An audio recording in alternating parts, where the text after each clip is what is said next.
second week on the trot, absolutely delighted with the feedback we've been getting on the subject last week, which was well received. Yeah, I mean, I've been impressed actually. The show last week certainly engendered a passionate response. It certainly did. Some sort of robust discussions and observations about the game. And I've picked one or two out which are worth then linking together to really have an overall outcome as such. Peter May, who's from Kettering Rugby Club, he underlines the fact that a lot goes into getting a team together and getting suitable fixtures at the lower levels, and for it to be cancelled at the last moment is a blow. It's debilitating, and basically it takes away the motivation.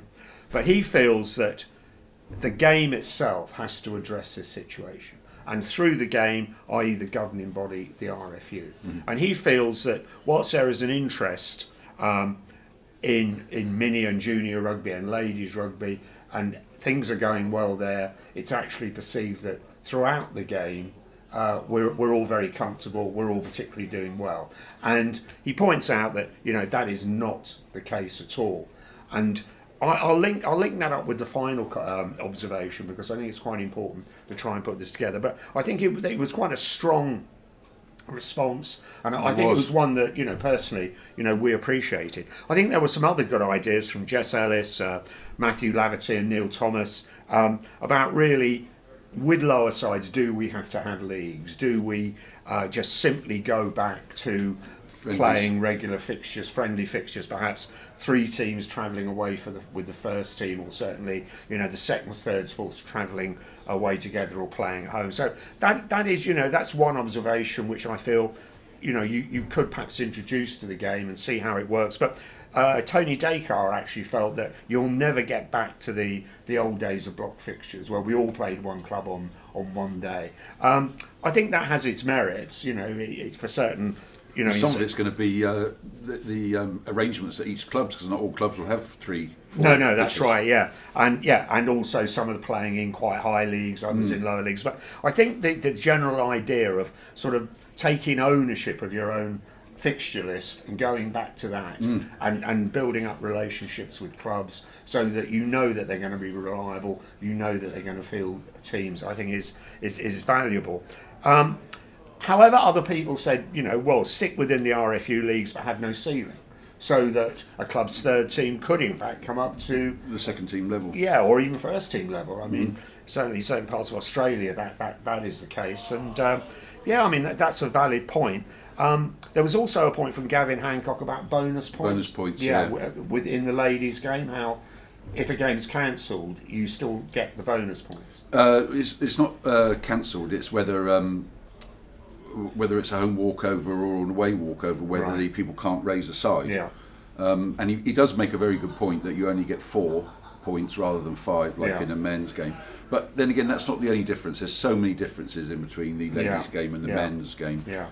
Like borrowing players, for example. And yeah, things like that. I always think that's it. It's very, very different. And I understand it back at the beginning. I just wonder now whether it's the time to start looking at parity. But I think some of the rule changes were about making sure that there was the opportunity for ladies to play and sides not being penalised because they were weak and they were just getting going and so on and so forth.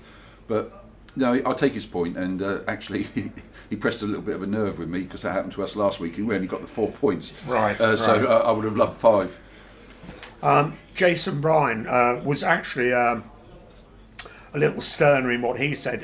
Whilst he accepts he wouldn't have fines, he feels that if a club like yourself experiences a loss of revenue by food, etc., then the side that have cancelled it should make some sort of a donation. Was that the chap that liked the suggestion that you made of winning all uncontested scrums if you're the non-offender? No, that was someone else.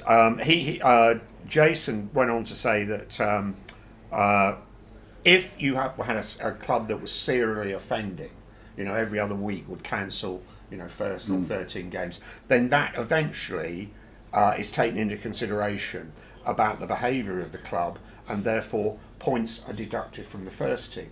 Now that happens in a disciplinary Yes, it does. Yeah. Matter. If you have a poor disciplinary record, Yeah. then points are deducted. So he's saying that should now be brought in, because a club then has to take ownership of the seconds, thirds, and fourths, and know what their playing membership is capable of and how many people they've got.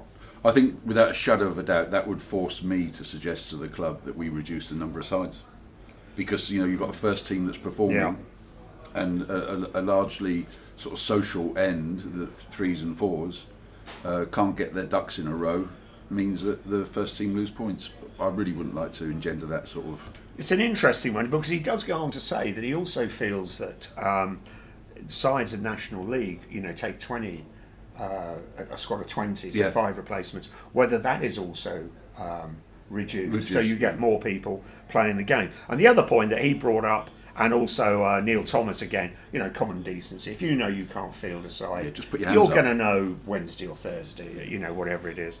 Another guy, Lee Robinson, I thought was quite a good one. Player education. Tell your members, he's suggesting, tell your players, what it takes actually, what the volunteers have to do to ring round, get a team, to ring round and get fixtures. So you actually just going shopping at the last moment, or having a heavy Friday really night and getting out of bed late, you've got to realise that you've got to be responsible for this as well.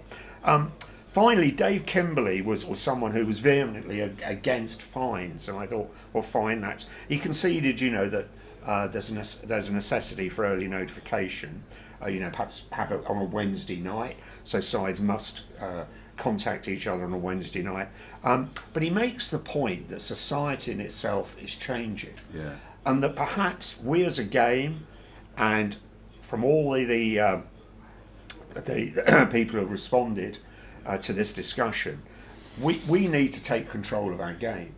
And I think that whilst you can't put everything on the RFU's doorstep, I do wonder whether now that there is, despite our chief executive being a grassroots rugger man, I think there is a danger that grassroots rugby will go into decline because nothing is being done. We constantly talk about the student aspect of rugby, the ladies, the 18 to 24 age group, they're disappearing. But what is actually being done? What do we get?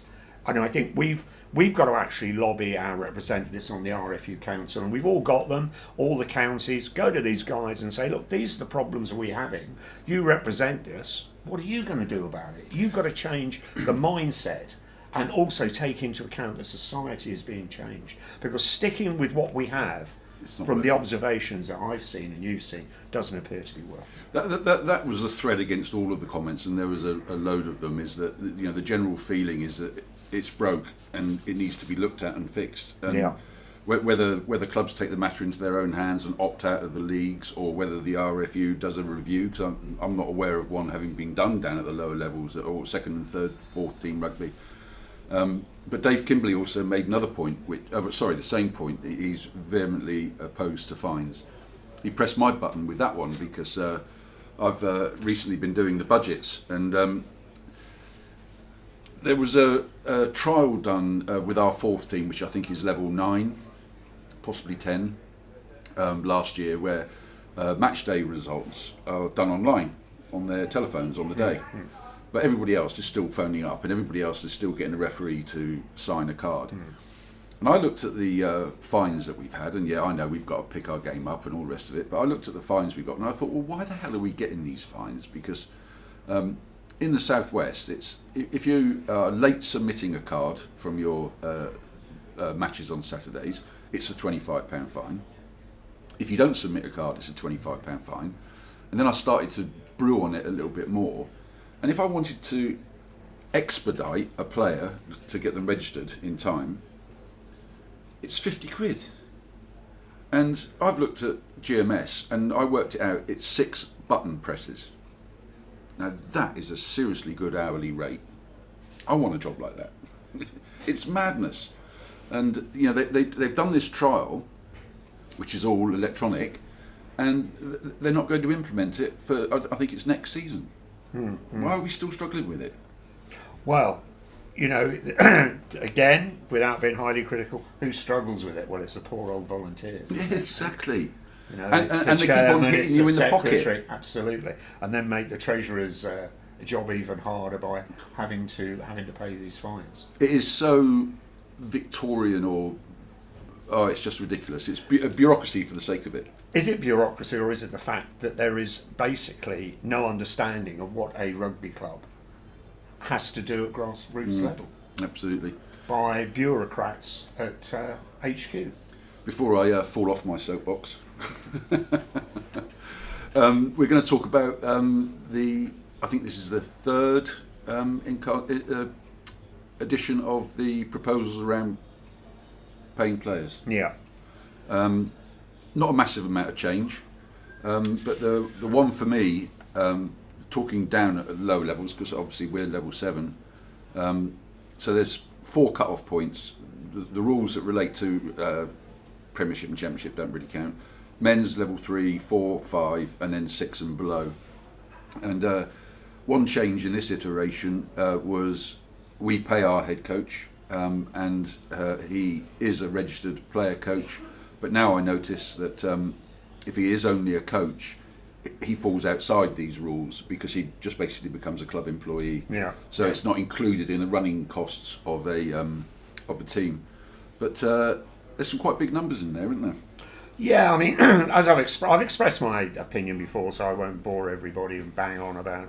I have no faith in it, but that's neither here nor there. But what I do find is quite interesting, actually, is the ramifications should you not stick to these. That's a long list. That's a long list. Yeah, it's down there. there we are. Now, some of them, it's basically the withdrawal of RFU funding. But then we come on to how is it going to be monitored, which is quite interesting. And I feel that the last point, so it's 4.2 Article O, and it says, and that's new, right? And it says a whistle-blowing provision. It's actually as if someone has responded to our questions that we've made here. What is the? How is it going to be monitored? Yeah. And so we've come up with a whistle-blowing provision would be included to encourage individuals to share information relevant to any actual potential non-compliance by making the assurances that the identity of the whistleblower will not be disclosed. My God, what have we come to in our game? Eh? And also, to be perfectly Kim honest, Jong, little rocket man, would be proud of that one, wouldn't he? And also, that is an empty threat as well, because I know from my professional life that it's not a given that you can protect somebody like that. In certain circumstances, you'll have to reveal it. Well, what are they going to do? Send Eddie and the boys round, are they, to look after you if you dob someone in? Oh, it's just. I mean, is it not farcical? Wouldn't they be better addressing the fact that people are walking away from the game? Absolutely. And an observation would be, how'd you keep them in? Yeah. Yep. Yes. Don't set me off. I think that's about it. We haven't got too much more time left. If I can see the clock ticking badly. We could explode as well. And we could explode as well, yeah. A righteous indignation. Thanks very much indeed for watching. Yeah. Cheers.